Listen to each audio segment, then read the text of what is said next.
हाँ भाई नेक्स्ट। वालेकुम सलाम। क्या मसला है आपको? सर में दर्द और बहुत तेज बुखार है डॉक्टर साहब। कब से है? 3 दिन हो गया, मैं तो बुखार से मरता हूँ डॉक्टर साहब। पहले कोई मेडिसिन ली है या नहीं ली है? बस पड़ा रहा हूँ ऐसे। अच्छा, मैं आपको ना मेडिसिन लिख के दे रहा हूँ, इंशाल्लाह इससे आप रिकवर हो जाएंगे, ठीक है। तो अगर उससे भी ना काम चले तो फिर आपको लगेंगी ड्रिप्स वगैरह लगेंगी, ठीक है। तो आप बैठे, मैं मेडिसिन लिख के दे रहा हूँ।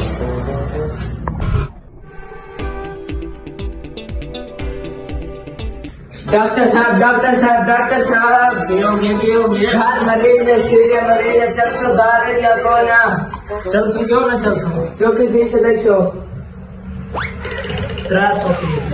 चलो जल्दी सीरियस मरीज है, चलो घर वालों ने भी कहा है, ठीक है। डॉक्टर साहब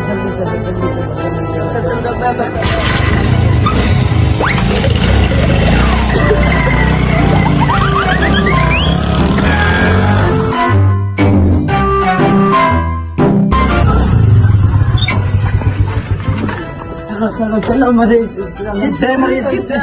कितने मरीज कितने? डॉक्टर साहब मेहरबानी तुसा मैंने घर पहुंचा दिता ते रक्षा वाला 500 मान जो तू 1700 मैंने घर पहुंचाया ते मेहरबानी। क्या मतलब?